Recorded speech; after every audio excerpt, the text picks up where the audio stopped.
शुक्रिया मैडम जो आप तकलीफ को अपनी जान के इस प्रोग्राम में शिरकत की है। आप शायद साहब से ख्वाहिश करते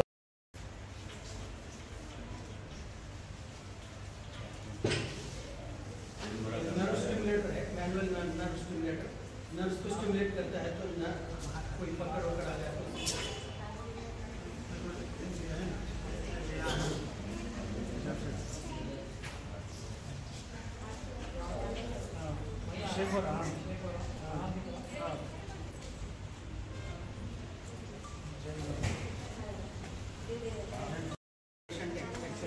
so just for a demo हम लोग क्या करते हैं इनको ये गर्दन को यहाँ से दबा के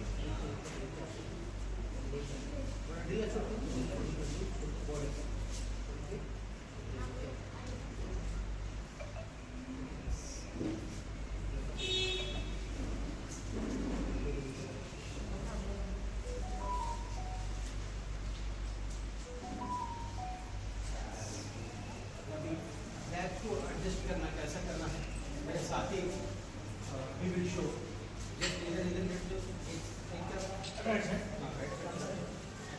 प्रॉब्लम क्या है इसमें पकड़ लिया 5 से 9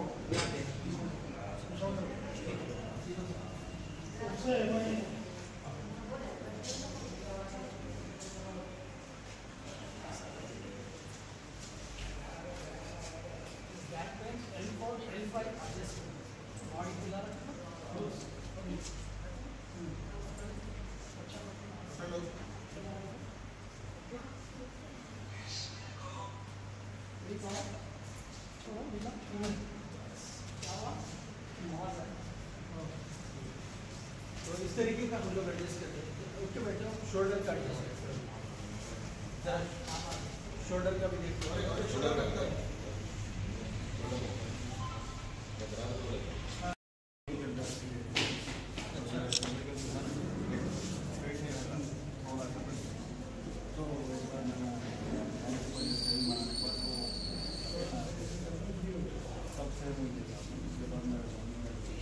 अभी कैसा लग रहा है? It is 4.5 years course. तो सिविल वाला किया। So first of all we have to see your MRI. What is the problem? This is ये हड्डी का प्रॉब्लम है, नसों का प्रॉब्लम है, वो एक्सरे में नहीं लिखी, एक्सरे में खाली हड्डी रखी, portions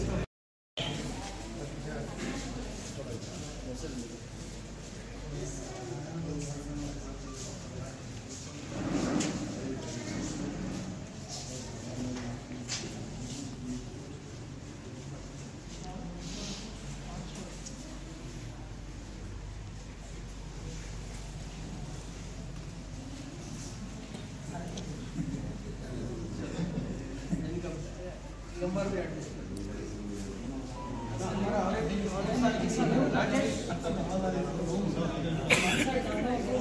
Rajesh Rajesh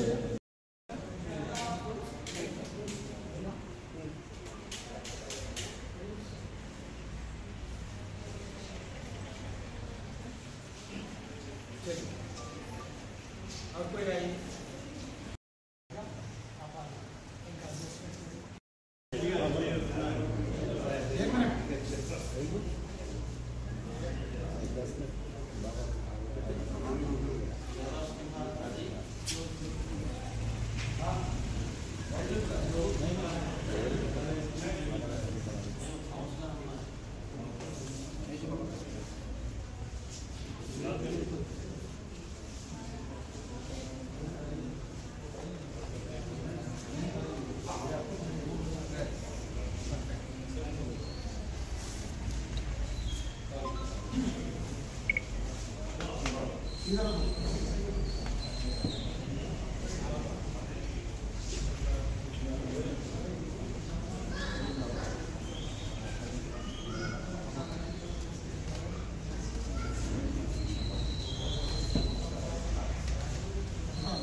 Bye bye.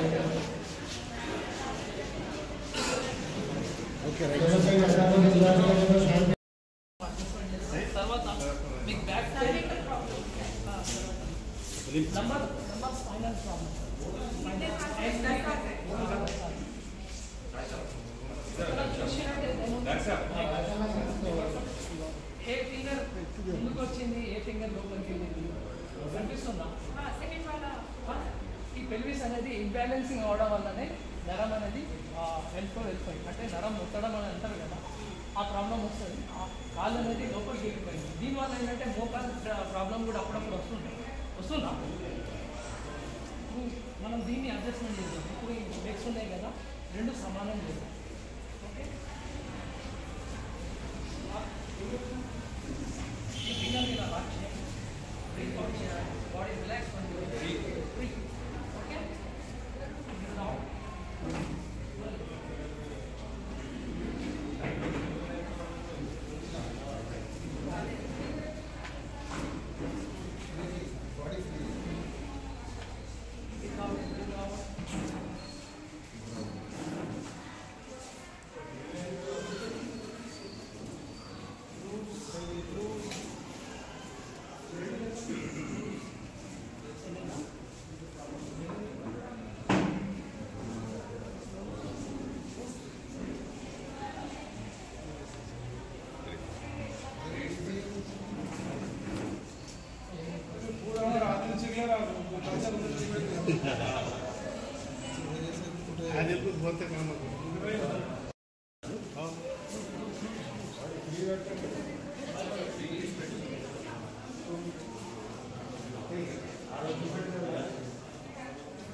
जाता हूँ तो तेलुगु में ज़्यादा मैं बोलता हूँ, तो आप लोग भी थोड़ा सा तेलुगु में सुनिए।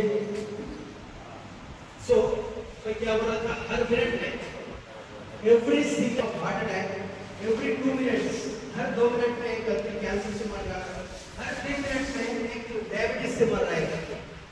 సో ఎమర్జెన్సీలో పనిచేస్తాయి అంతే తప్ప మీకు లైఫ్ ఒకవేళ నిజంగా మందులే ఉంటే మరి ఇంతమంది ఎందుకు చనిపోతున్నారు? రోజుకి హార్ట్ అటాక్ తోటి ఒక గంటకి 60 మంది చొప్పున అంటే రోజుకి 700 మంది రోజుకి హార్ట్ అటాక్ తోటి మన దేశంలో చనిపోతున్నారు. అదేవిధంగా క్యాన్సర్ తోటి కొన్ని వందల మంది, డయాబెటీస్ తోటి కొందరికి కాళ్ళు డ్యామేజ్ అయిపోయి, కిడ్నీ డ్యామేజ్ అయిపోయి, కళ్ళు డ్యామేజ్, ఇట్లా రకరకాల జబ్బులతోటి మరి ఎంతమంది చనిపోతున్నారు. కేవలం చిన్న చిట్కాలతోటి మీ లైఫ్ స్టైల్ చేంజ్ చేసి మీరు మంచి ఆరోగ్యంగా ఉండొచ్చు. కాబట్టి ఈరోజు ఏ విధంగా ఉండాలి, ఏం తినాలి, ఎంత తినాలి, నేను ఒక న్యూట్రిషనిస్ట్ను, అంటే మీ ఆహారంలో ఏం ఎక్కువ చేయాలి, ఏం తక్కువ చేయాలి అని చెప్తాను ఒక్కొక్కరికి పేషెంట్ బట్టి. తర్వాత ఏం ఎక్సర్సైజ్ చేయాలి, మనం ఎక్సర్సైజ్ చేయకపోవడం వల్ల అనేక రకాల రోగాలు రావడం ఇలాంటివి జరుగుతూ ఉన్నాయి. కాబట్టి మీరు ఇంకా మీ ఫ్రెండ్స్ని ఫోన్ చేసి పిలిపించుకోండి. ఇలాంటి అవకాశాలు మేము హైదరాబాద్లో అయితే ఒక పేషెంట్ ట్రీట్మెంట్ చేస్తే 3000 రూపాయలు తీసుకుంటాం. ఇక్కడ ఫ్రీ చేస్తున్నాం కాబట్టి మీరు పిలిపించుకోండి. ఇది work. Thank you very much for organising this such a good programme. Really appreciate. Thank you. చాలా ఇంపార్టెంట్ లైఫ్లో కరోనా వచ్చినప్పటి నుంచి అందరూ హెల్త్ మీద చాలా ధ్యాస తీసుకోవడం జరుగుతుంది. కానీ ఇంకా కూడా తీసుకోవాలి. ఇప్పుడు చాలా చిన్న వయసు పిల్లలు కూడా 25-30 సంవత్సరాల లోపు వాళ్ళు కూడా హార్ట్ అటాక్ తోటి, కిడ్నీ డయాలసిస్ తోటి చనిపోతున్నారు. సో అందుకని ప్రతి ఒక్కరు కూడా జాగ్రత్త తీసుకొని మీ హెల్త్ని మీరు కాపాడుకుంటే రానున్న రోజుల్లో మీ ఫ్యూచర్ బాగుంటుంది. సరే, ఇప్పుడు బయట ఫుడ్ తినడం బాగా అలవాటు అయిపోయింది అందరికీ. ఇక్కడ చూడండి, బయట ఫుడ్, ఇంట్లో ఫుడ్ తినడమే మానేసి పొద్దున్న లేచి నుంచి టిఫిన్ హోటల్స్లో చూస్తే బయటనే తింటున్నారు, సాయంత్రం చూస్తే బయటనే ఉంటున్నారు. ఎప్పుడంటే చూడండి బయట ఫుడ్ జనాలు ఉంటారు రెస్టారెంట్లలో.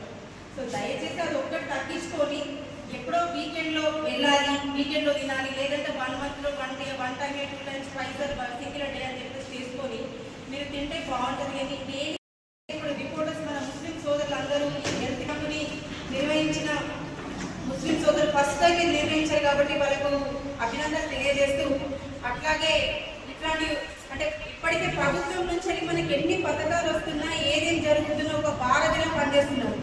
మా రాజకీయ నాయకుల్ని కూడా ఒక పైన వరకు చూపించాలనే ఆలోచన మీ మీడియా మిత్రులకు మాత్రమే సాధ్యమవుతుంది. మేము ఒక పని చేస్తాం, కానీ అది బయటికి రావాలంటే కేవలం మీ వల్లనే సాధ్యమవుతుంది. మేము ఏం మంచి చేసినా, మేము ఏం పని చేసినా అది బయటకు తెలుస్తుందంటే కేవలం మీ ద్వారానే. ఇవాళ ప్రభుత్వం నుంచి ప్రవేశపెట్టే ఏ పథకాలైనా అది మీ ద్వారానే బయటకు వస్తుంది. కాబట్టి మీ అందరికీ ప్రత్యేకమైన ధన్యవాదాలు. అట్లాగే ఇవాళ ఏదైతే మీరు చేస్తున్నారో చాలా సంతోషమైన విషయం. అట్లాగే ఇట్లాంటి మంచి మంచి హెల్త్ క్యాంపులు ఇంకా పెట్టాలి, మీరు ఇంకా ముందుకు వెళ్ళాలి. ప్రజల్లో మీరు ఎట్లా ప్రతి పని చేస్తూ ముందున్నారు కాబట్టి ఇంకా ముందుండాలి. అట్లాగే ఎవరు ఏం చేసినా మీరే ముందుంటారు. మీరే ఒక కన్ను. ఇప్పుడు మా 2 కళ్ళు అయితే మీది 3 కన్ను. మీ 3వ కన్ను వల్లే మేము ఇలా ప్రపంచానికి తెలుస్తున్నాం. కేవలం media, only there of media, అంతే. మీడియా లేకపోతే ఏదీ లేదు. So thank you electronic media and print media ప్రతి ఒక్కరికి ధన్యవాదాలు తెలియజేస్తున్నాను. ఈ ప్రోగ్రామ్కి పిలిచిన ప్రతి ఒక్కరికి కూడా ధన్యవాదాలు తెలియజేస్తున్నాను. ఫస్ట్ టైం ఏంటంటే మన జర్నలిస్ట్ అభినందించాలి. నేను అంటే 28 years సర్వీస్ జర్నలిస్ట్ వాళ్ళ మెడికల్ క్యాంప్ నిర్వహించడం అనేది నేను ఫస్ట్ టైం చేస్తున్నాను. సో దానికి వాళ్ళకి బిగ్ క్లాప్స్. ఎందుకంటే జర్నలిస్ట్లో మేము వార్త రాసినాం, న్యూస్లో వచ్చింది, లేకపోతే పేపర్లో వచ్చిందని కాకుండా ఏంటంటే సామాజిక బాధ్యతతో మనం ఉన్న సమాజంలో మనకున్న కమ్యూనిటీకి ఏదైనా చేయాలని చెప్పి అది కూడా ఏంటంటే అందరికీ ప్రతి మనిషికి ముఖ్యమైన హెల్త్ గురించి ఒక అవేర్నెస్ మరియు ఫ్రీ మెడికల్ క్యాంప్ చేయడం అనేది చాలా సంతోషకరమైన విషయము. ఇంకోటి ఏంటంటే ఇంతకు డాక్టర్ గారు చెప్పినట్టు దాంట్లో ఫ్రీ మెడికల్ క్యాంప్ ఎక్కడైనా బయట పోతే వేలకు ఖర్చు అవుతుంది. డాక్టర్ సాబ్ ఏం చెప్పిందంటే కేవలం మందు లేకుండా చిట్కాల ద్వారా చిన్న దాని ద్వారా ఏంటంటే వేలాది రూపాయలు వృధా కాకుండా ఈ సారు యొక్క సేవలు వినియోగించుకొని మీకున్న ప్రాబ్లమ్ ఏంటంటే బ్యాక్ పెయిన్లో లేకపోతే గుండెక కీళ్ళను వాపులు ఏదన్నా కానీ డాక్టర్ సాబ్ సలహా తీసుకొని మీరు సద్వినియోగం చేసుకోవాలి. తర్వాత ఏంటంటే కూడా ఇప్పుడు రావడంలో కూడా ఏంటంటే మన వాళ్ళందరికీ చెప్పండి ఇది ఈరోజు దినమని చెప్పారు. వాళ్ళ డాక్టర్ సాబ్ బృందానికి కూడా నేను ప్రత్యేకంగా ధన్యవాదాలు చెప్పుకుంటున్నాను. ఇట్లాంటి అంటే రెగ్యులర్గా ఆర్గనైజ్ చేసి ఏంటంటే మనకు కొంత డబ్బులు అయితే ఎలాగో ఎక్కడో హాస్పిటల్కి వెళ్తారు. కానీ మనం జస్ట్ ఏంటంటే మన పట్టణంలో ఉన్న పేద మధ్యతరగతి కుటుంబాలకు ఏంటంటే క్యాంపులు చాలా మేలు చేస్తాయి. దానికి మిమ్మల్ని ప్రత్యేకంగా అభినందిస్తూ నాకు ఈ అవకాశం ఇచ్చినందుకు కృతజ్ఞతలు.